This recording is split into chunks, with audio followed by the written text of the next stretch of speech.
Hey, Vertigo listeners, welcome back to another episode. Thank you for tuning in. And let's talk a little bit about air, healing, and wellness. That's EIR, air, healing, and wellness. If you're not there getting a massage, relaxing, and rejuvenating, sitting in the sauna, or maybe even grabbing a bite at Deja Brew, then what are you doing?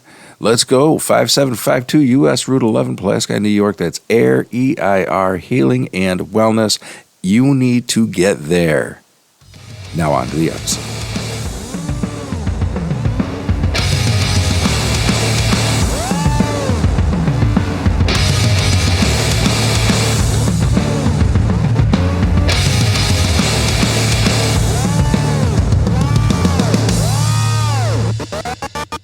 Old school. He looks like a radio. Yeah, I say that every one of my. I think that's my mention.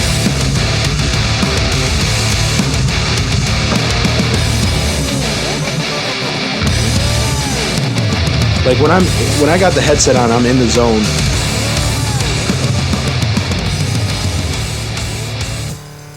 Vertigo Nation, welcome back, and thank you for tuning in. Another episode coming your way. And I've got a familiar voice on the mic across from me. Maddox is back. Welcome back. Thank you very much. Yeah, it was great to do the first episode with you, but I also thought, not to necessarily do a part two, but to kind of do a continuation of that conversation. A lot of people were interested in that episode. I got a lot of positive feedback, and so I just thought it would be nice to kind of do a follow-up or a continuation. The feedback surprised me. Yeah, did it? I was really surprised by that. Yeah, man, there was just a lot.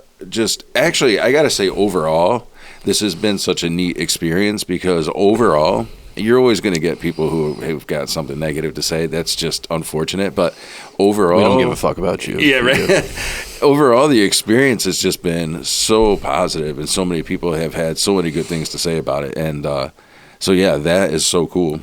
But yeah, so I thought, we'd do another conversation. It's about time. Stuttering. Yeah. So one of the things I was thinking about as I listened back, because I actually listened back to that episode, and we covered a lot of ground, which I thought was incredible. But one of the things going back I wanted to talk about, and I know it's kind of a dark subject, but it impacted me as a kid too. And I really like these conversations where I have some introspect because of my age and living a little bit, and can go back and kind of, I guess, I don't want to say relive, but kind of like think it through a little bit differently now because I have a different framework in mind. And one of those things is I know that we both experienced in school bullying, you know. Oh, yeah. And I wondered how much of that impacted your frame of mind when we were talking about the glow up, because you had talked about being in this dark place and you had talked about what it took to kind of climb out of that and the strength that it took to climb out of that. And I identified with that because I think that for me, at least, thinking back about, you know, especially my not middle school, for me, it was elementary school. 4th, 5th, 6th grade were the really tough grades. 7th grade got a little bit better, and then 8th grade was good. And then 9th grade, you know, so I kind of had these lulls, I guess, but overall, I felt like it was something that impacted me. I feel like for me, it was consistently all bad. Yeah, it all just sucked. What do you mean? From elementary to high school, just there wasn't really any ups and downs. It was it wasn't always downs, but it just was all like the same, just negative bullshit. Kids bullying me, calling me fat was like the biggest one. Which, and now that I think about it, I think that only made it worse. You know, like I've done some weight loss. You know, I've been in the gym a lot, but I feel like that didn't happen until after I got out of high school. Right. I didn't see any of these kids again. I think what it does is like, because I had watched a video recently on someone talking about laziness, and they say laziness is just, you know, it's not that someone's lazy, they're just unmotivated. Like they just don't have a goal. Mm-hmm. You know what I mean? Sure. They just don't have anything. And a lot of them, they're, you know, a lot of times people who are lazy are just depressed. And, you know, I'm going to pause just for a minute. And I don't want to interrupt that thought, but something just clicked for me because I remember one of the things, my dad was a bully in my life, for example. Same. And one of the things that he would say a lot is I was lazy. And I think, like, where does that come from? So it just sparked that with me. Well, but continue, you know. And my dad, too, would always do the same shit. Say I was fat, lazy, yada, yada, yada. But, like, all that does is just keep it going. Yeah. Just perpetuates it. Because it's like, well, no matter what I do, I'm, it's a lose-lose. So, like, what the fuck's the point of doing anything? You know what I mean? And you might think it's more subconscious, but, when nothing is uplifting and you have no motivation to do any better, then you're just going to stay the same. You know what I mean? And I think that's, all, like, through high school and, well, elementary to graduation, kids called me fat, so it's just, like, no one ever, like, looked at me and, like, uplifted me. No one ever wanted to, like, see me do better. So I just didn't care. Like, it was more because I was depressed. I think you're right, because thinking back on it as an adult, it's a weird kind of introspect to have, because I can think back and think about how fearful I was about going to school at certain points. How much I hated, maybe it was one year it was the bus ride, because there was one dude on the bus who was just, constantly giving me shit. One year it was, I remember my fourth grade year specifically, and that's crazy how that sticks out in your mind. Like, I remember, fourth grade specifically being a grade where I dealt with this person who was just a complete, asshole. As an adult, I can say, but, as a kid, just terrified of this kid, and how that does impact you. I didn't want to go to school. I didn't want to perform my best at school, obviously, because, I wasn't thinking about my spelling test. I was thinking about staying away from this dude. You know what I'm saying? No, and it definitely creates avoidant behaviors, like, really badly. And I think, like, bullying... I think sometimes people need tough love, but there's a difference between that and just being, like, too harsh. You know what I mean? Bullying really just does the opposite. Agreed. It just, like, there would be times I didn't want to be seen outside in public. I mean, I still don't. I still have, like, agoraphobia pretty bad, especially in, like, Oswego, around, like, people I know. I hate being seen by people I know. Like, dating. I don't... Not that I'm, like, avoidant of women, but, like... being bullied so bad by girls, constantly being called fat and just, like, picked apart, definitely created, like, an avoidant behavior and just, like, not like a fear of just, like, but I just don't care. You know what I mean? It's just... No, it's crazy. No, it's kind of hard I'm trying so hard to keep my mouth shut on this side, because these are things, all of a sudden light bulbs are just going off for me because of your introspect. And I guess I didn't realize I definitely, as an adult, have avoidant behavior. 100%. I can call that out on myself. And I've wondered where that has come from. And now it makes a little bit of sense, right? Because of how I was bullied in school, and then how that how that pulls forward. You know? And I think, like, why music for me is such a big thing is because it's, to me, what it represents is just being myself. And, like, just, unapologetic about it. Like, just, like, being able to be creative. Because, growing up, I was always, like, shushed anytime I, like, wanted to be, like, outgoing or creative. I just got pushed right back into my own shell. So, right now, I'm still combating that. I'm battling that. Like, I don't want to be avoidant anymore. You know what I mean? And I feel like you got to resolve that eventually, or else it's just going to keep getting worse, as life goes on. So, like, I force myself going out in public sometimes, or, like, I force, No, like, remember when I was telling you, like, when I was writing, like, that song or whatever, I just posted a clip of it just to, like, take that leap of faith, just to like, push, because sometimes you just got to, like, not give yourself a choice. I hear that. I think sometimes that's the hard part.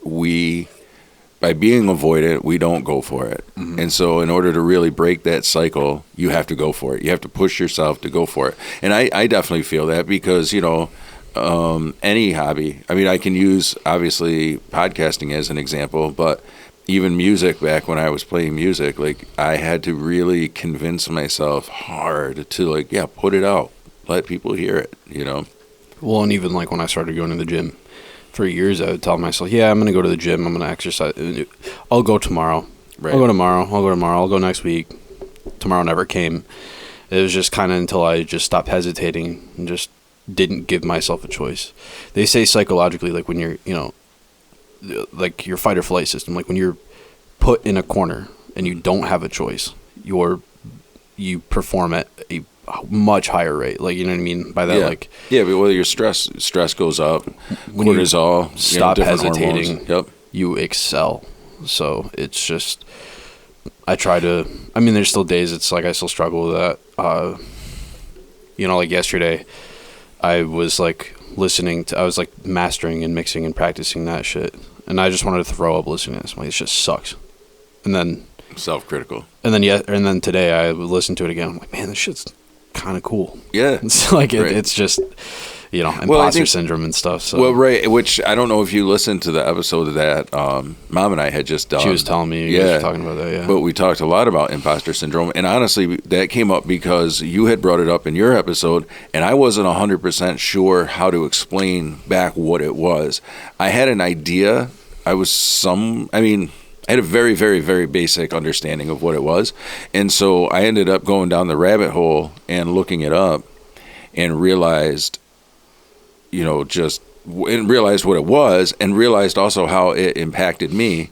And it led to this really great discussion between Mom and I, which then we, talked about on the podcast last week. So, yeah, but it's just crazy how all of this stuff how different traumas in one's life can create these responses, This is imposter syndrome. It's like a fear of being found out, a persistent worry that others will discover that they're not as competent as they appear. Right. Even though it's just a perfectionist mentality. It's just because I've always been like that. And then, there's days where I'm just like, I think to myself, like, you're not good enough. You have to do it better. Mm-hmm. And then I like music wise, right? Like I'll listen and be like, oh, these vocals sound like shit when I'm recording and then mixing them. And then I'll listen to like one of my favorite songs and be like, man, these vocals sound like shit too. And they're making good money off it. So it's like, it literally just depends on the day for me, But I also think too, like, and I really, because I've studied like gut health, the connection between your brain and gut health. Anytime my stomach feels like shit, I feel depressed. So, and like I've noticed a huge link between like whenever my stomach hurts or like I'm hungry or something or like I'm dehydrated. Yeah. That's when like the imposter syndrome and that type of shit occurs the most. So, like, no, that makes sense. The more I just take care of like diet and health and stuff, and sleep is a huge one.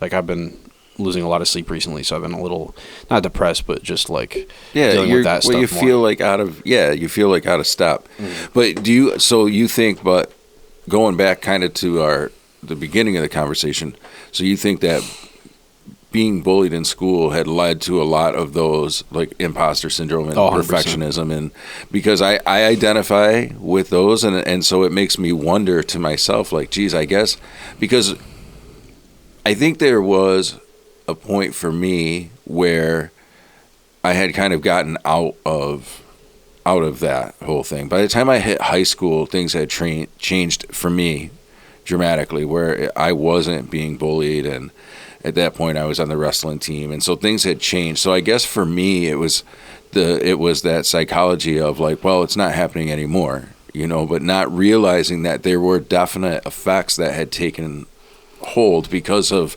it was pretty dramatic when it was happening. Like I said, it was it was like the second half of grade school and then 7th grade, So I just think about that. Like I didn't think about how I must have pulled that forward into my adulthood by some of my behaviors and interactions. I think that the perfectionist attitude just comes from people constantly making you feel like you're just not good enough no matter what you do. Like, I would see like, kids at school, right? Like the popular preppy guy would make a joke or some shit and everyone would laugh, and then like you'd make the same exact joke and then be like, what the fuck? Yeah. You know what I mean? Right. It's just like, I'm going to crack this just so you know. I'm not cracking a beer, it's a little dry in here. I apologize. It's just like constant, like over and over and over again. You know what I mean? Like I just feel like when people show their flaws and like they're comfortable and like people accept that, and then like the same shit never happens to you. You know what I mean? It almost like for me it manifests more of like an envious, like almost hateful feeling towards people and like kids I went to school with, just and that I think pushed me into my shell even more, like never feeling like I could just be myself, completely, because just no matter what it would be judged, and then I'd go home and then it would be judged too, and it would just, you know what I mean? Yeah. I think like you were saying, your dad, my dad too, is like probably one of my biggest bullies. And yeah, I mean, so that's definitely was the first where I was bullied first, 100%. Well, and then it's just like, you know what I mean? Most people kind of have one or the other. Like, so I know a lot of kids that have a great home life and then they get bullied at school, or they have a shit home life and love school. Mm-hmm. So they have enough to balance it out. You know what I mean? You have enough good experiences to balance out the bad experiences. Yeah. And I just don't feel like I really ever had that. I just felt like I dealt with it on all fronts, so it just pushed me into my own shell, and I just stopped caring. Jeez, man, I identify with that, and more than I thought. Actually, this conversation is bringing shit up for me that I guess I don't know if I haven't thought about, or I just haven't thought about in a very long time. No, a lot of shit's coming back to me too right now as we're speaking. Yeah, it's kind of wild. Like all of a sudden I'm having these flashback memories of, very much the bullying started at home for sure.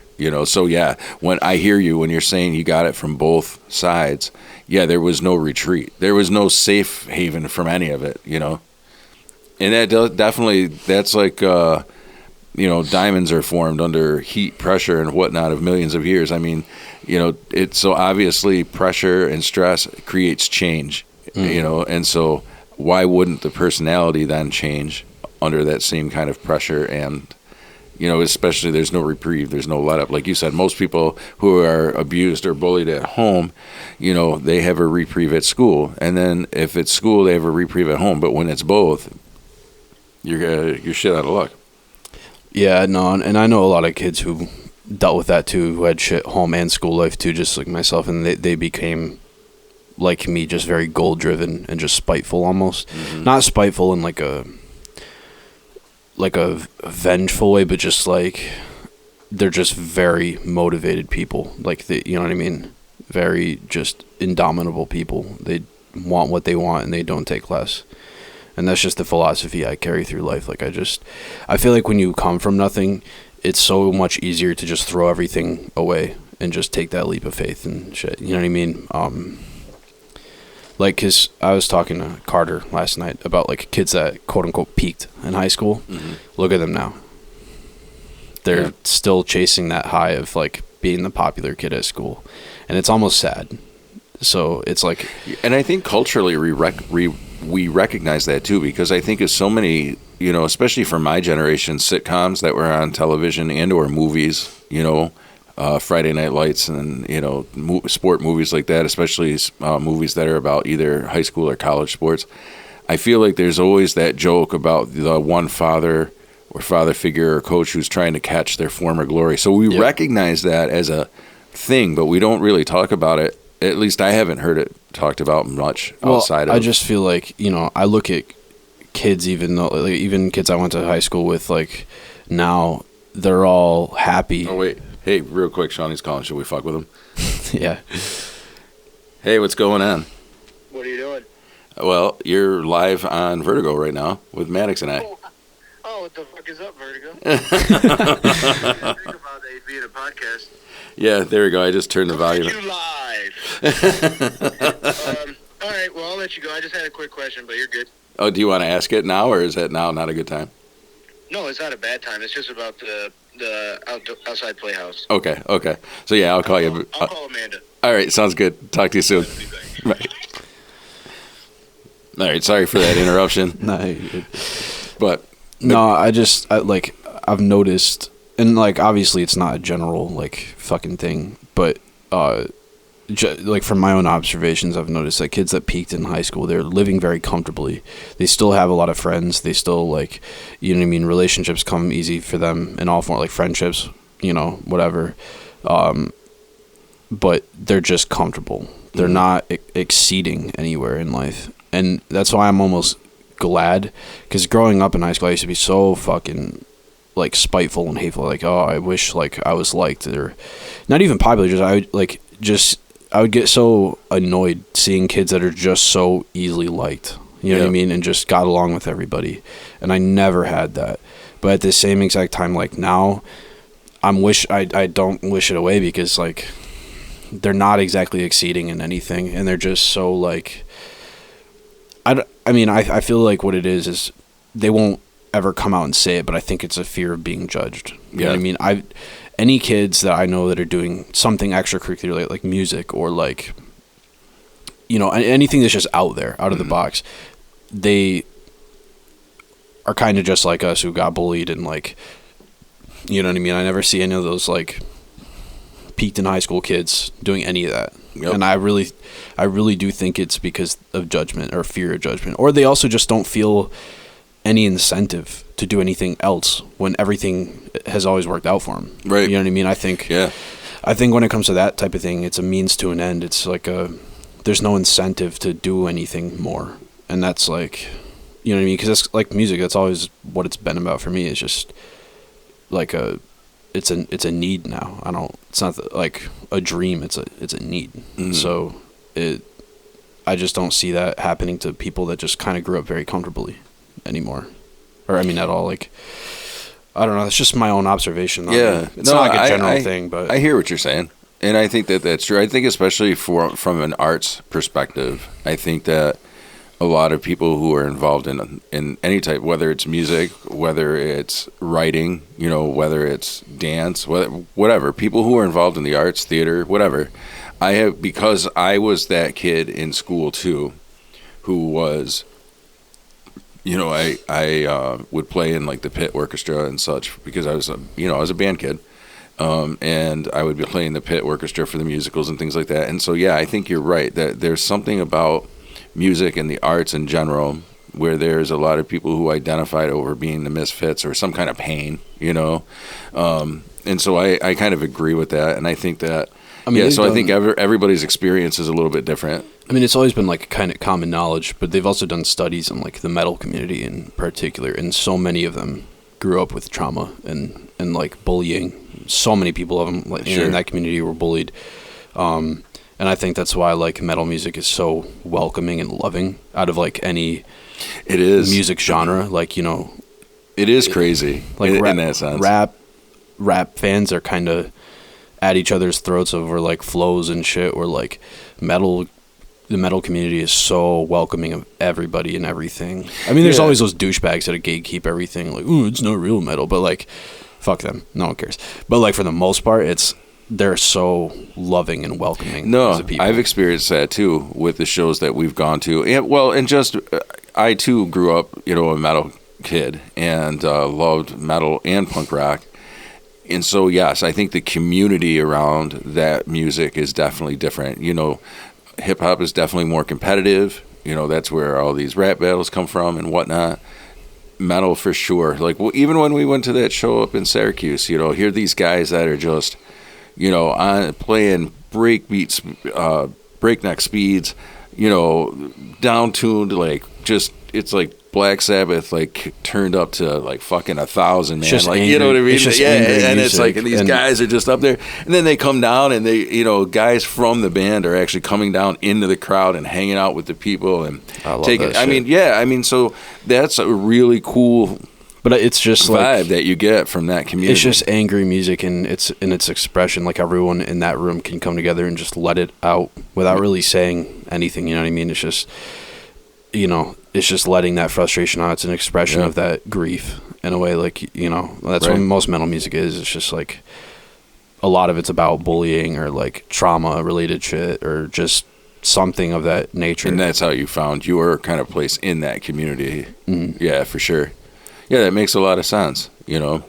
And I think that it gives you a voice, you know. That's the cool thing too. It's like, you know, when you were talking about earlier about, you know, being bullied and some of the feelings that come up, it's like the one thing that you just wish came, that you see other kids, you know, seems to come so naturally to other kids, is having that voice or having that ability to be able to connect. And I think for people who are involved in music and the arts, again, I think some of that connection comes from, you know, whatever it is, whether it's art, literature, so forth, you know, or excuse me, music, literature, so forth. You know what I'm saying? Well, and for so long too, like, you know, because I became so avoidant, I found myself almost living vicariously through other people, like, whether on social media. Yeah. And this is why, I mean, social media is a great thing, but it can be depressing because it's like, Sure. I would just see all these kids that peaked in high school living, you know, they'd go to parties all the time and like, you know, enjoy the company of people, like people wanted to hang out with them. And then here I am sitting in my room all day. No one talks to me.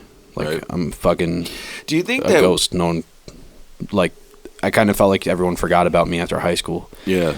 And so I would just like be on social media all day and just living vicariously through these people and comparing myself to them. Do you think, though, that I wonder this, because I very much have done and still do that very behavior where I kind of isolate. But my wonder is we get upset because we aren't hearing from people, but at the same time we isolate ourselves and make it difficult to hear from people. Do you think? No, 100%. Like, We do it to ourselves. yeah, and because again, I'm not saying that, you know, I'm not saying that maybe we couldn't use somebody reaching out at that particular time, but I also think of the way that we behave and the way that we isolate. We don't make that very easy either, you know. Well, I just think, like, you know, people that have grown up so isolated and just so avoidant, like, I mean, it's not always healthy, but like, I think it's such a strength to be comfortable alone because humans are such social creatures. I look at all these, like, you know, I've seen these kids that peaked in high school, you know, go through like depressions where like they also isolate and they like break under pressure. You know what I mean? And it's just because they're just so not used to it. But I have the opposite problem. It's like I want to be social and I want to break that avoidance, but it's like I have such a short like social battery now because of it, because it's just like I can't stand people. But it's like at the same time I want to be social. Like, right. I don't, you know what I mean? But it's also just finding people, you know, like I said, like these kids that peaked in high school, I used to be so jealous of them. And then like I have gone and hung out with these people like once or twice, and I realized like this fucking sucks. Like I kind of realized like, man, I wouldn't have changed anything because they're very shallow people usually, and not that it's a bad thing, but it's just, I don't know, it's still just like chasing that high of being liked in high school. Yeah. It's just so like there's no sustenance there, you know what I mean? Like, yeah. It's just not people I want to even be around. And I realized that after like trying to assimilate myself with people like that, I just kind of realized, man, I wasn't missing anything this entire time. Right. Yeah, because I think we start to get healthy and some growth starts to happen, and then I think perspective, and you know, we start seeing things. A therapist once put it to me: we start to see things through a different lens. Mm-hmm. You know, we start to see things through a different lens. And when that happens, I guess you could look at it the other way too, taking off a lens and seeing things through your own eyes. You know, I guess you can either analogy. One of my favorite quotes of all time is, "Oftentimes we suffer more in our imagination than we do in reality." Oh, yes. And you know, you kind of like come to all these conclusions in your own head, and then you really like you live it, and then you realize you were wrong. Mm-hmm. You know, and oh yeah, or yeah. You were just saying, you just see it through a different lens, and it's. Yeah, I mean, it's just a lot of the things I grew up like being envious of or hating, I ended up realizing like I didn't fucking miss out on anything. Right. Well, isn't that kind of going back to the imagination thing too, or even just I think imagination or even just self-talk in general really is kind of what it is too. But I think you're right, and isn't that the curse of the perfectionist? You know, that we get so deep inside our own head and so convincing ourselves that this is the way that other people see things, or see us, really being more specific, you know, and that it couldn't be further from the truth, but it's like almost the curse of the perfectionist. Like we just can't let it go. Can't let it go. It's a little OCD, I think, on the same level. 100%. And that's why like music has been so great to me, because it's like forcing myself to get out of that mindset, and I still struggle with it, but it's just like even like posting a couple videos or whatever, teasers, and then seeing like the feedback I get from like, damn, I've been judging myself way more than anyone else has this entire fucking time. Yeah. And yeah, I mean, I think it's just about getting rid of hesitation and then just living. You know what I mean? Because the more you try and plan out your life, the less you live. You know what I mean? You got to just go with the flow sometimes. And I mean, it's hard. I still struggle. You know, that's the curse of imposter syndrome. But just got to take any chance you can to just get out of your own comfort zone. You know what I mean? Just do. Which kind of brings me to a thought that we didn't really complete also in the first time that we had talked. And so, yeah, there's kind of the backstory on like where some of that depression and where some of that where some of those things had come from. But then going forward in the healing journey, one of the areas that we didn't really hit on is spirituality and philosophy. Because for me, god damn, I keep hitting that mic today. I apologize, Virgo Nation, if you keep hearing those bangs. I try to edit them out, but it doesn't always, it's always right in the middle of a conversation when I slug the fucking thing. But where was I going with that? So one of the things I was thinking is not necessarily just spirituality, but I think one of the things, and you and I have talked a lot about this, is philosophy. You know, I don't know that people really put as much importance into philosophy too. It's not just, because to me philosophy, and you can give me your definition in a second, but for me philosophy is different than spirituality, but equally as important, because philosophy is the framework of how we see things and how we think about things. What's your thought on that? That's pretty much the same, you know. I mean, because I'm always thinking of philosophical shit, you know, like absolutes. Not all things are absolute, you know what I mean? Mm-hmm. And it's also hard because morality is a spectrum. There's no right or wrong. There's no definite absolute right or wrong. It's just, you know what I mean? Which that kind of leads down. I've been getting into Stoicism a lot, because Stoicism in my mind helps kind of deal with the absolutes and helps kind of deal with the, you know what I'm saying? Yeah. Because I don't know. I love the story of Sisyphus. That's a very stoic. Rolling the stone. That changed my perspective on life completely. And how so?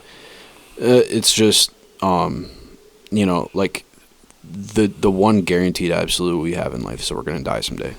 No one's going to live forever. That is the one guarantee. So, you know, you can either just keep hating everything, or you can make the change. You know, the absolute won't change, but your outlook will, and you'll just be in a better place. You know what I mean? That's basically what Sisyphus did. The absolute, he was gonna keep fucking rolling. So yeah, I was gonna say, let's tell Virgo Nation, for those who don't know what Sisyphus is or is doing. He was like cursed by Zeus or some shit. I think. Yeah, I don't remember the whole thing of it, but yeah, go ahead. He was cursed to always roll a boulder up a hill, and as soon as he gets to the top, it rolls back down, right? And his philosophy, it was like, instead of hating that, he would look forward to every failure because it was a growth. He would get closer and closer, even though the absolute, which I compared to death for us, is like never getting there. You know, he still would grow every time as a person, every single time. And you know what I mean? So it's not about getting to the top. You know, like it's the cliche thing, but it's not about the destination, it's about the journey, you know? Like, but it's a very true thing. And his mindset changed to just love his suffering. And that's also also a Buddhist thing. It's that life is suffering. And I read into that, and that also changed my perspective a lot. You know, life is suffering. So I think I said this, and Zach was the one. I didn't realize. I was kind of surprised that he caught on it, and that I got a lot of feedback from saying that. But I think I said the first time, it's like, life is suffering, so suffer. Because he was telling me about that, how that stuck with him. But that's just the Buddhist philosophy. It's just, you know, nothing is going to change. The suffering is good and bad. It's part of life. Yeah, it represents life. There's ups and downs. There's, you know, gives and takes. So just like suffering has a bad connotation to it. Like, oh, like a lot of people would think like, oh, that's just agony or something, or like that's just pain or something. But that's not necessarily the full like definition of the word, or at least what I think. I think suffering encompasses all of life, the good and the bad. Suffering from good comes from the fact that it doesn't always last, you know, and but that comes back to the absolute of life, that nothing lasts. Yeah, and there's so many philosophies on. I had again, I think it was when I was in college, a professor say that, you know, one of the things that we can guarantee in life is that we are going to constantly be coming up to and going through storms. Mm-hmm. That is a guarantee. In our life, you are always going to be either just A, coming out of a storm, right? Or B, heading into a storm, or C, you're in the storm. Like, that's it. Those are the only three places that you're ever going to be. Bring your fucking umbrella. Right, right. Always have it, right. But it's that whole analogy of like, and that's not meant to be depressing. I think a lot of people No, it's how you view it, though. Right. I think a lot of people get all pessimistic about that, and it's not a pessimistic view, in my opinion. It's very much about understanding that there are phases or seasons to life, and we are continuously going through that. I think, and we can look at it in a glass half full analogy, or we can look at it in a glass half empty. Well, and I think that's where, like, coming out of high school and like isolating it, like this is where my perspective changed. I used to hate my suffering. You know, I used to hate the things that happened to me and molded me as a person. And then I started looking at it, well, I wouldn't be this way if it weren't for this. You know what I mean? And I think the more and more I learned about psychology and just how we perceive things in general, and like philosophy and stuff, I think even though like at the time when something bad had happened to me and I didn't get that life lesson, now that in my 20s, if I think about it, I can like look back on it and be like, well, there is a positive to this. So even though it didn't help me back then, it's still helping me now. Right. So I still don't regret anything. And I agree. But I think not a lot of people look at life like that. And I think I hope there's a culture change. I think, you know, more people should look at life like that. And it's not even just about being positive or negative. It's just being aware. Right. You know? Well, I think also, too, because we've talked a lot in past episodes about how do we bring about positivity in our life. And I think that you have to sit and think about these things. It just doesn't come. It takes work. And in a lot of ways, it takes more work to bring positivity than it does negativity. Well, and I hate the people who are like, oh, I only want positive vibes. Like, I reject all negativity and stuff. And I think those people are stunted in a way, because if you aren't facing the hard, cold truths of life, which are the quote-unquote negative things, then you're not growing from them. You're not getting positives from them. And if it's only positivity, you're living, it's an ignorance is bliss type of situation. You're only like, you know, putting yourself in a bubble, basically. Right. And there's no growth there. There's no forced change. And if you're not changing, then you're not doing anything. I feel like we are put on this planet to evolve. I mean, that's, like, think about it. We are always evolving, whether that's like from like something physical or mental. You know, at the end of the day, we gain fortitude from it. And I think that's what human evolution is. Like, you know, we've grown taller. Yep. And our diets have changed because Grug 1,000 years ago learned he couldn't only eat protein, or else he'd probably fucking die because he needed carbs or some shit. Right. So we have a better evolved sense of hunger or something. You know what I mean? Like, it's just... No, right. Evolution isn't necessarily... I think a lot of people think evolution means that one species changes into another. And in my... I think people also think that we're done evolving. Yeah. And that's the problem. And that's not true. I mean, think about it. Even in the case of our two generations, my generation is what they call an adaptive generation, because we didn't grow up with the same technology that we have today, obviously, but we were around at its dawn and its breakthrough. So, for example, I didn't have the internet when I was in elementary school, grade school, or junior high even, or even part of high school, But the internet came, I think, around my sophomore year. It became like people had the internet, it existed, but it wasn't in everybody's home, is my point. You know, like you might have had that one friend who had the internet, or, you know, and then it became more of a commonplace as, you know, so that's what I mean by adaptive. So that's evolution right there. I didn't grow up with that technology, but I adapted to it. You, however, grew up with that technology, but it doesn't mean you're not evolving in different ways because the technology has evolved. So right there is proof, is what I'm saying, like that there's evolution that continues to happen, you know. Well, and they say like our DNA is just stored memories. Just we obviously like don't remember it, but like they've already like they've done studies where like a father or something was never in a kid's life, but still somehow the kid acts and thinks just like him, like a personality. Oh, sure. And that's just like, you know, that's hard coding in the DNA. No, 100%. And so that is also like that's, and I've told Mom this. It's always been one of my biggest motivators is having kids. I want to be the healthiest.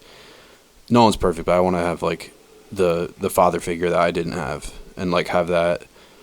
Well, not a bully, right? But like someone to, you know, I want my kids to and that's grow up in a evolution healthy, too. Exactly.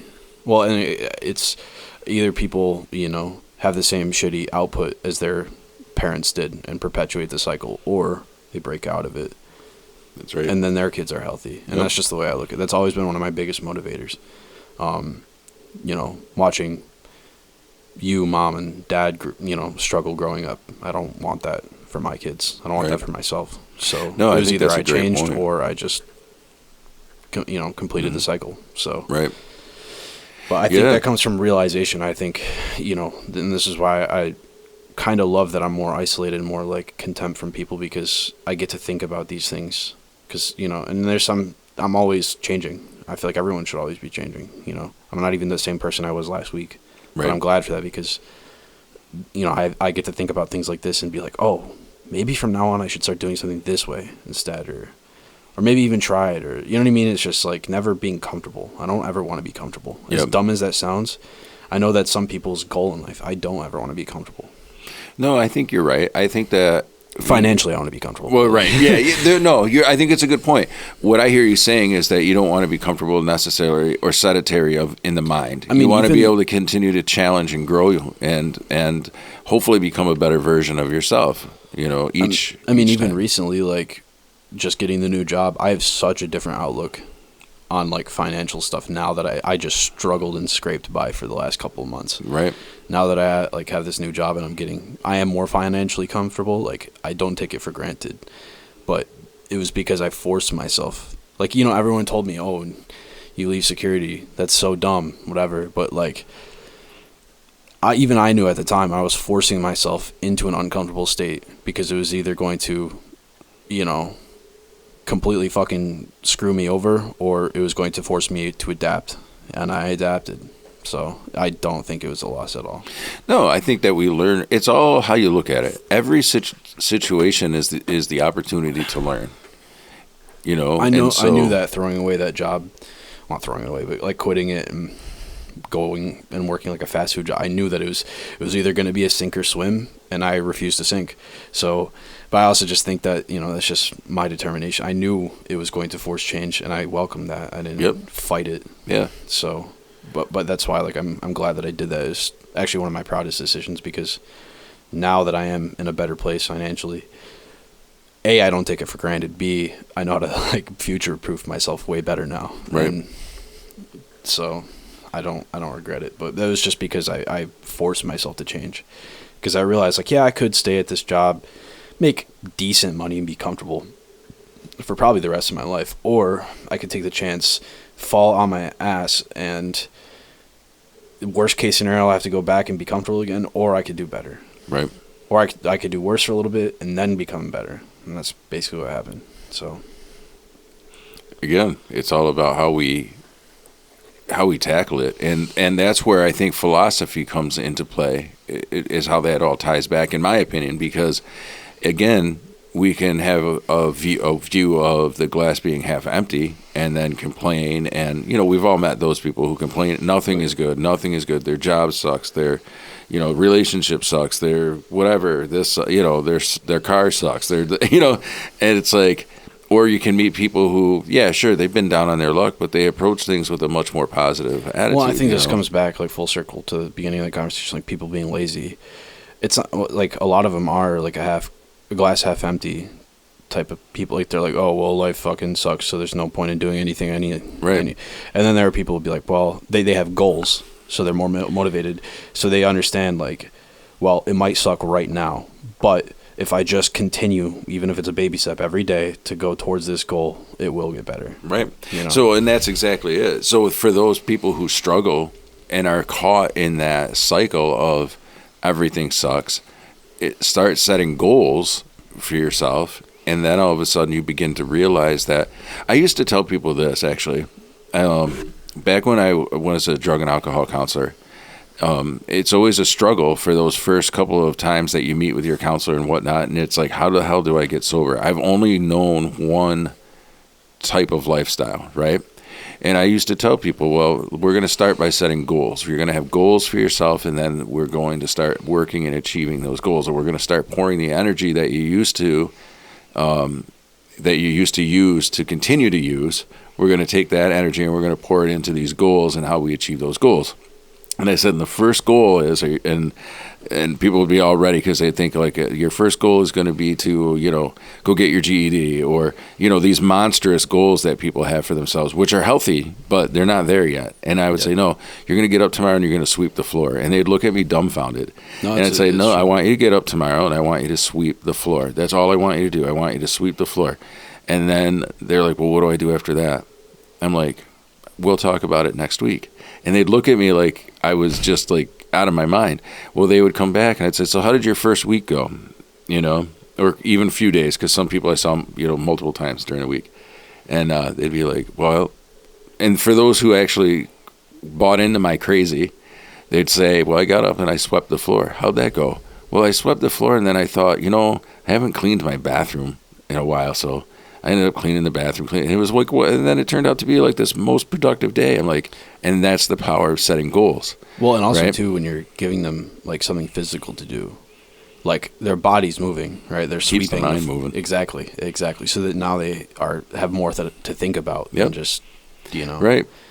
But it's crazy how, like, once you set a small goal like that, and this was always my point to who I was working with, right? I'd say, here's the crazy thing is just setting that one small goal for yourself motivated you to say, well, I'm not going to just sweep the floor, then I might as well go pick up the trash that I haven't picked up, or I might as well go do this, or I might as well go fold that pile of laundry, or whatever. You know what I mean? It doesn't even need to be a household chore per se, but it's just about the fact that it motivates you to get thinking about what you can complete next, and it starts catching fire. No, and that's how I pace myself. I always have those big goals, but you have to have those small goals in between to break them up, or else you're just going to fall flat on your ass. You know what I mean? You have to have those little, like, you have to like have things to stimulate your brain in a way. Like if you just, you have to, it's like metabolism, right? Like you have to keep your metabolism going. That's how you lose the weight, right? But if you just starve yourself all day, yeah, you might like burn a lot of fat, but then the minute you eat again, it's gonna fucking reverse. Well, because it's a trauma response. Your body wants to then hang on to those calories because it's afraid it's not going to get that nourishment again. Well, and then once you deprive yourself of those like little boosts of energy, and then go for that big goal, like then you'll start like your body will start thinking like, is it even really worth chasing this? But if you just keep it going, small at a time, it's so much easier to just grasp onto. Right. It's easier to keep momentum when you've got it. That's the whole law of inertia, right? Not to get scientific, but no, it is right. Something in motion will stay in motion. That's inertia, and so it's the same thing with thoughts, right? And I think this is the problem. Negative thoughts will then continue negative thoughts. Positive thoughts will continue positive thoughts. We gotta, because until there's change, nothing will be acted upon. Yep. Yeah, it's so true, man. And that's where I find philosophy to be very helpful, And it intertwines with spirituality, obviously, because I think we start to find our spiritual self in there somewhere. But philosophy is so important, again, because it's the framework of what we're viewing things through. It's the frame of the window. No, 100%. And you just got to, chase your higher power. I mean, like for me, I've always struggled with relationships of all kinds, like people. Like I was saying, I've always been jealous of people that could just get like along with everybody so easily. And so because of that, I would just cling on to people that were just not good for me. And it would just suck me down. But all just because I was afraid to lose them, just to be alone again. But it took me being like, well, fuck it, I'll just be alone. And so, you know what I mean? Like, you just got to take that leap of faith, and I think it just creates fortitude, just being alone sometimes. Like, I was telling my friend who was dealing with depression, like, he was like partying and going with people, who this is. Yeah. And then all of a sudden he just focused on his job, stayed home, just focused on like healthy lifestyle habits. And then all of a sudden he just got a call yesterday from those people he used to hang out with, asking to hang out with. He's like, I don't want anything to do with them. He's like, I'd rather just keep going on my own goals. They just weren't good for me. Yeah. Yeah, because are you part of somebody else's goals, or are you setting and achieving your own goals? Not everyone, serves your higher purpose. Right. They might for a little bit, but maybe not forever.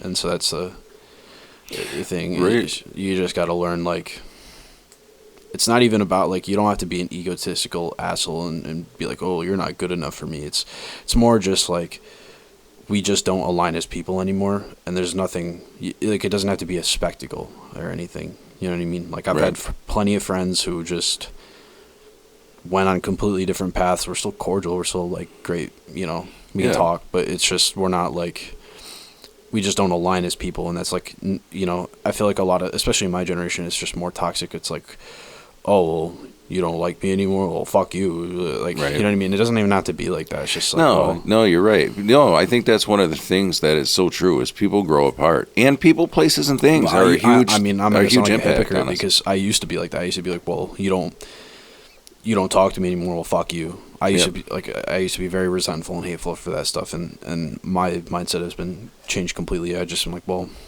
I wish you nothing but the best. Yeah, people change, and we don't know why. Sometimes that's why I think we appreciate the people that we grow with, that continue to kind of be in step with us. Appreciate. We'll also that, learn to forgive people too. There's a lot of people, that's a good point too. There's a lot of people like who do really bad shit to exit your life, and sometimes you got to be like, I don't. It's not even about forgiving them for that. Like, obviously, it doesn't take away from them doing something shitty, but it's like, I'm thankful that I got to experience, and that, you taught me a life lesson. Now I just want, like, leave them in peace. And I don't wish anybody anything bad anymore, because it's just like, I feel like it's just karmic too. If you just wish people bad, it's just going to come back on you. Right. So. Yep. And I believe in karma in a very simplistic view, right? What I put out there is what I'm going to receive. And so if I am out there just cursing people and cutting people down, then, what am I going to receive in return? Well, also, too, it's just like, I remember, like, COVID, especially, because we just had nothing better to do. I just argue with people on, like, TikTok or some shit, like, on the internet, and just, like, debate people on stupid shit. And then, like, when I stopped doing that, there's so much toxicity left in my life. So, like, it's so true. Like, what you put out, you receive. So, you know what I mean? So it's just, like, you just gotta, it's just about being better than your suffering too, you can't stoop down to anyone's level just because they hurt you. Right. Or that's a good point too. You got to take the high road. And also too, it's just like, if you really wouldn't want something done to you, just don't fucking do it to someone else. Because it's not about like, oh, well, they deserve it. No, they probably fucking do. But like, if you do that, then it's like Batman's philosophy, why he doesn't kill, right?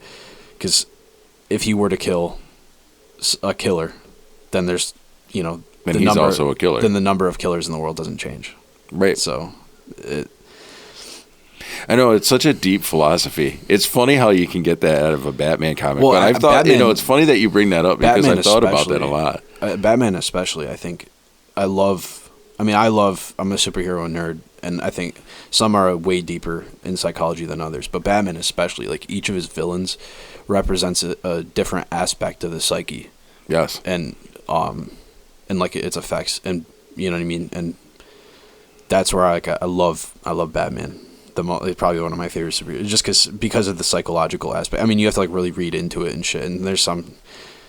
Yeah, it gets. I mean, we could nerd out. Like I'm thinking about the Court of Owls because I'm a Batman geek as well. Like the Court of Owls represents like the unknown for Batman. He thought he knew Gotham, and then all of a sudden here's a fucking high society that knows everything more than he knows, and it was like almost like an ego death for him because he thought he knew everything and he didn't. Joker represents, the unpredictable, like the insanity part. Scarecrow, like fears and shit, Bane, like physical strength and like incompetence in that way. You could go on forever on that shit, but I mean, I love reading into that shit and thinking about stuff more. Like I love comic books for that reason. I love characters. I love like superheroes and shit because. I mean, you just really have to read into that shit, though. Not everyone. Well, yeah, has the interest in that, but I just love it. Well, I think because it teaches you a lesson, Yeah. Well, I think even though it doesn't say it directly. Yeah. No, I agree with you, and I think that's the great thing about anything, music, literature, comic books, and more specifically, is there's something in there for everybody, right? For the fan who just loves the story. That's awesome. For the fan who loves to get into the psychological component of it, that's awesome. The humor, and with music, some people love the lyrics, some people love the guitar work, some people love the drums, like some people love rhythm, some people like catchy hooks, some people like intricacy. You can go on and on and on, but the point of the fact is, we're all connecting over it for different reasons, and I think that's kind of the beauty of it too. Is so I love music. It's like, you know what I mean? The artist might have a meaning of a song that's completely different to what you think it might mean. Oh, sure. But that's not the point. It's not about what it actually means. It's just how you perceive it. Right. And that perception is important, right? 100%. Perception is everything in life. Yep. And again, ties back to that whole view of, philosophy. How do we view things, one of the changing things for me actually was the Japanese thought you and I had talked about, where it's like, don't ask for a lighter load, ask for broader shoulders. Like, what are we asking for? And I think that is one of the things that challenged me so much too. And my thought was, I was like, you're right. I can continue to complain about how heavy this is, or I can look at this, and it kind of goes into what we've already talked about in the pod so far, but like I can look at the suffering of it, the growth of it, and realize that like, maybe what I really need is like just broader shoulders, just the ability to, grant me the ability to take one more step forward. Grant me the ability to just, heave this load one more. You know what I mean? Well, there's something that you grow from that as well. And I love psychology too, because then they even say the more about psychology you know, the less you get mad at people for doing, because everyone has like allergic reactions to something, like avoidances, or you know what I mean? Like, so something happens, someone might just automatically have a response to like shut down and do something, and you understand it, and you might even look back in times in your life when you did the exact same thing, and then you realize, well, and you didn't know it at the time, but now that you know, now that you know and you have that understanding and acceptance, now you can change. You know what I mean? Right. Now it's in your hands to change and not do that again, right? Or like learn, you know what I mean, from history. So, but that's like why I love psychology so much, is even shit that you didn't even think was significant or like made any, had any like real back into anything, like then you could think about it like 20 years later and be like, damn, I reacted to this purely out of like a, like shut down thing, and now I can change that. Now that I know that that's a behavior, now I can change that because I know, and now I have a choice. Right. So. No, it's true. And that's the thing. I love that challenge of thought. I love it. I love to be able to be challenged in thought, because I think that too is what helps us grow. And like I said, perspective is such a thing. Like we started out the conversation and talking about like how we got here and what kind of formed us to get to this spot that we're at, literally sitting across the table from each other here, is, how these things were impacted us and how we had to recognize that we were unhealthy to get healthy. And it's such an, I don't know what the word is. I don't know, but it's such an incredible journey, and it kind of goes back to that whole, appreciate the journey, not the destination, which I feel like there's so many of these cliche things that I find myself using now that I'm like, fuck, I didn't want to use that. Well, you also have to used it. You also have to just kill your own ego too. Yeah, ego death is important. You have to be willing to change. You know what I mean? Because there are people, and we all know these types of people that just think no matter what they do, it's justified and they're okay. Yeah. Like even there's things I look back on now and be like, well, I know I did these things purely out of reaction, and I wish I could go back and change it. By the acceptance of knowing, like, shit happens. I did this out of reaction. I didn't know at the time. Now that I know, now I have the choice to do this again. But you have to have like the humility to do that and just like understand that you're wrong. Yep. You know what I mean? Or like, oh yeah, accountability is one of those big 100%. Things. Yeah. No, you can't just be like, well, yeah, it was justified, so fuck them anyway. You know what I mean? Right. Like, you have to. Like, no, you have to own your stuff. You have to own it. Even if it's small and stupid. I mean, like even shit that like I've had falling outs with people and realize like I really didn't do anything wrong, but then you could still view anything and look for something you could change. Like, oh, maybe I shouldn't have said this in this tone, even though I wasn't wrong. It might have caused them to do this. You know what I mean? It's a domino effect. Yeah. So like, no, it's true. Just so be like, maybe next time I could do this. Don't pick yourself apart, obviously, because that's unhealthy too. But just also like have the humility to like understand, like, the most successful people I see in life. Like I was yesterday watching like Gordon Ramsay clips. I love Gordon Ramsay. Yeah. Yeah. Like Gordon Ramsay, even though he's a world-renowned chef, he still enters in like competitions with like I saw he was like in I think Indonesia or some shit doing some like competition with a bunch of these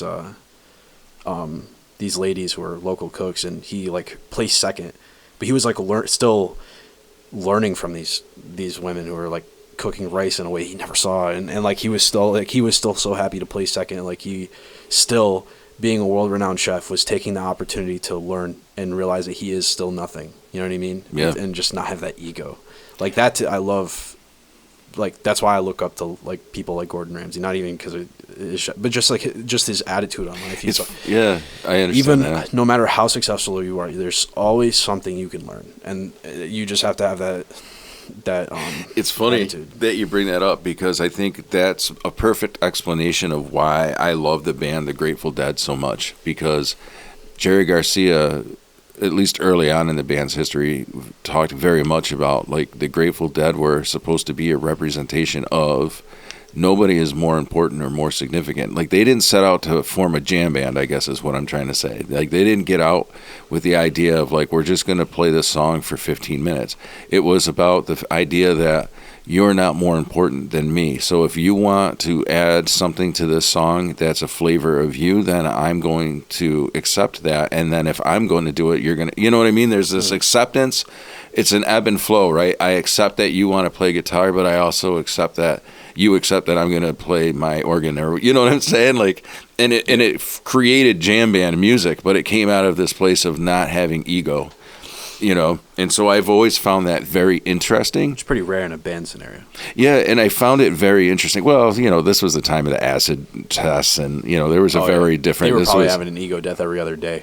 Well, very much so. I mean, if you really want to get into depth about it, it would be a whole conversation on psychedelics, because really a lot of that came from the idea of that when they were doing acid on stage together, then that was kind of an ego death. And then from that formed the idea of like, well, Phil Lesh can jam on the bass and be all over the place while I do this noodling over here, and then the drums are in two different times. They're but somehow it ends up all in sync. And it was this really in-depth, free thinking kind of thing that was happening, and it was very specific to that time. But I find it interesting.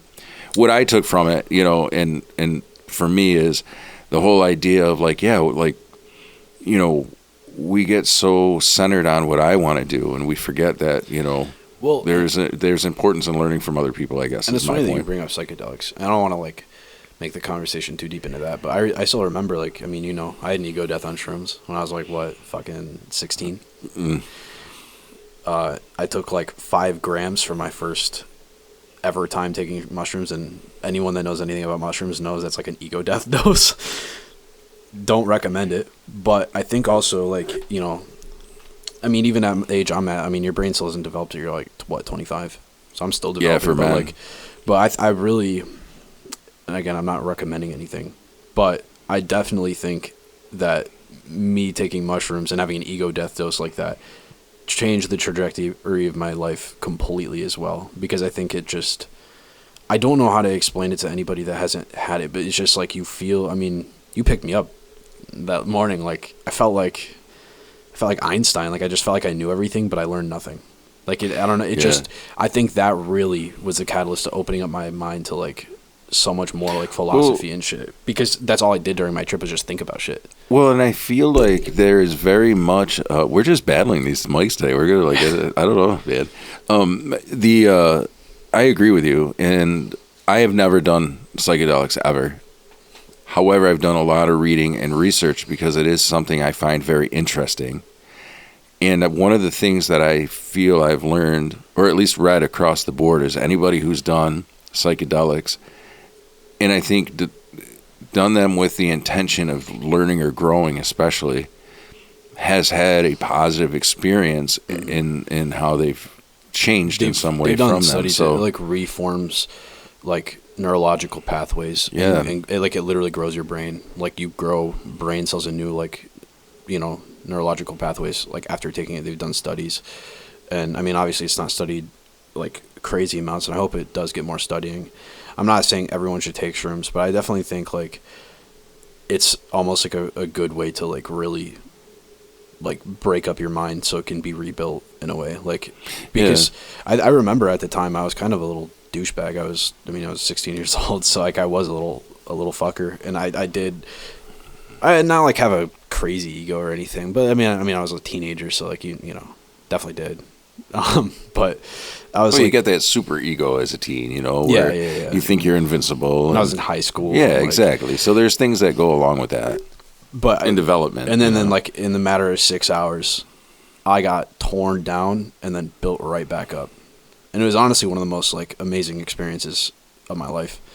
It was fucking terrifying, but it was, like, once you come out on top of it, it was amazing. I felt so open to everything. I felt, like, I really, for that whole 6 hours, all I did was, like, think about philosophical things, like, right. that entire trip. And I felt so, like, calm and at peace, and just, like, I don't know. It's just such a crazy experience. I don't know how to explain it. I mean, obviously everyone's experience is going to be different, but you just got to, like, there's that first phase where, like, you're dizzy, you want to throw up, because that's your body's reaction to get it out of your system. So you feel like garbage, and then all of a sudden you just, like, for me, I just laid down in a bed for 6 hours, didn't move, like, at all, and I just closed my eyes, and because you can't sleep either, by the way. Anyone that knows, you can't sleep on that shit. I just felt like I was floating through space, and all I did was think about things. That was it. Yeah. And it was like my mind was, like, racing at a, like, light speed, but I could, like, slow it down to it and think about each individual thing. It was such a weird, it was like a mind fuck, basically, but it definitely opened up ways of thinking and definitely broke that ego up 100%. Yeah, which is odd, because, I mean, it's not odd, but it's hearing about it from an interview, like I said, with Jerry Garcia is one thing, and then hearing about a very personal experience with you is another. So I think it also kind of ties those two thoughts together, that's very much what I had heard.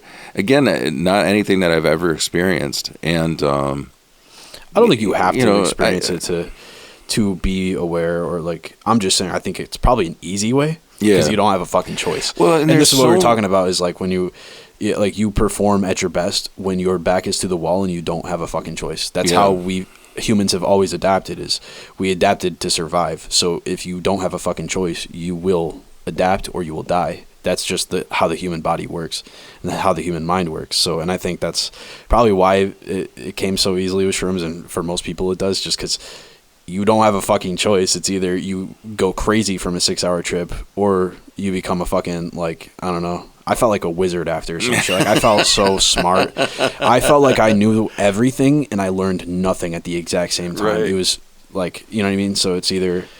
It's kind of, you know what, to me, it sounds like... You go into a psychosis, or you gain that mental fortitude. That's really it. You don't have a choice.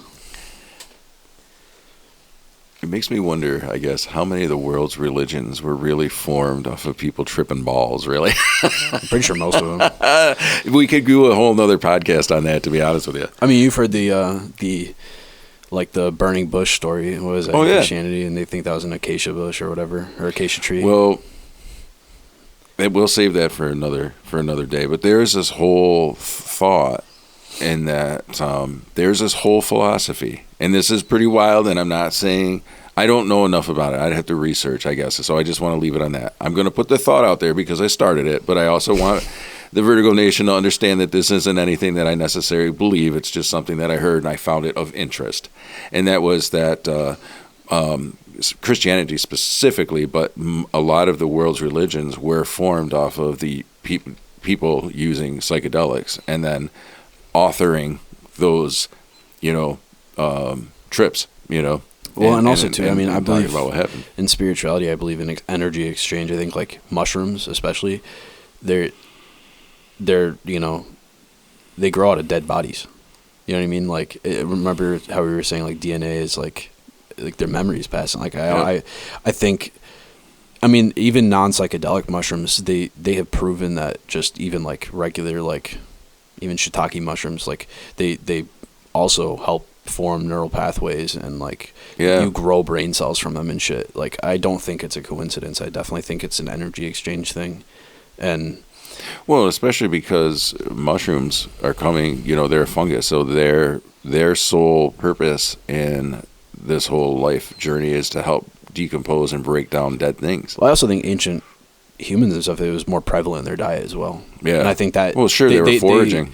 They think, like, it's a really, like, good theory that mushrooms are the reason that are, like, from Neanderthals to now, that's, like, a huge reason as to why our brains grew so big and just, like, more developed because of things like mushrooms and other, like, diet stuff and just other shit.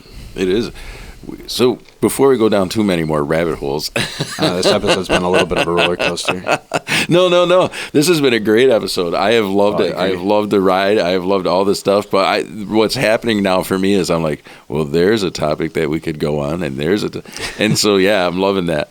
But I want to say that I have been extremely appreciative of you coming back on. And I've been meaning to. I've just been, how it's been. Yeah, and stuff. It's been crazy for you. I know. Hopefully like you talked about getting that. On. Well, what's that?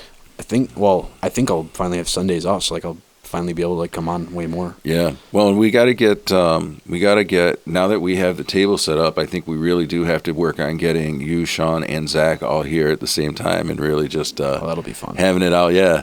So I'm going to definitely look to get that scheduled. That'll definitely be a wild ride and fun episode to do. But I appreciate you coming back, man. I appreciate that. I've been wanting to spend a long time coming. Yeah, and I just appreciate the being able to talk a little bit about like the philosophical and those things, because I do think that they have helped change, at least for me, and it sounds like for you also, they've allowed positive change to happen, and I think that's important. And it's one of my favorite topics to talk about, because it's so hard to find people that are open to discussing that type of thing. Yeah, I agree. Especially, I mean, I don't think wisdom has an age. You know what I mean? I disagree with that. I don't think we have to respect elders just because they're older. That doesn't necessarily mean they're wiser. But like, I've definitely found it harder to connect. I have found people my age to connect with this type of stuff, but it's definitely been harder. Yeah.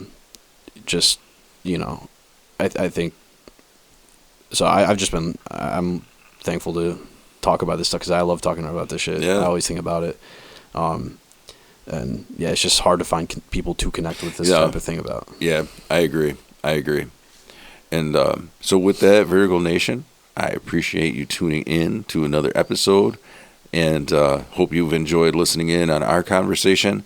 As always, you are always welcome to leave comments on Spotify. I think you can also do that on Apple, and I know obviously you can do that on YouTube. So feel free to leave comments. You can always email. I've been forgetting to put that out there. You can email me at vertigopod@gmail.com. But also you can hit me up on social media. You can find me on Instagram, and you can find me on Facebook, and also on TikTok. So there are definitely avenues for you to find and reach out and make comments and or ask questions, or even say, hey, I'd like to come on the show. Always looking for guests, so you can always email me, message me, ask me what the recording schedule is, and get on a show if you would like. Love to have you on. That would be great. Maddox, I appreciate you coming back in for another episode. I appreciate the opportunity. Yeah, man, it'll be great. And actually, I want to wait before we actually sign off. You're going to come back because you've got music that you're going to release. And so I would like to do kind of a release, podcast where we can kind of talk about your music, because that has been such a huge part of your healing journey. And I know that not every listener is going to understand and or appreciate, but I think to support and kind of just throw some support behind it, I think that you should come on when you're ready to release either your EP or your first track. It's going to be in the next, probably 3 weeks. Okay. It's coming out at the end of the month, no matter what. I don't give a shit. All right. But it'll probably, because of the trip and stuff, we'll probably have to record the episode after I get back. Okay. So yeah. So something to look forward to. So again, Vertigo Nation, thank you for tuning in, and I hope this episode kept your head spinning. Take care.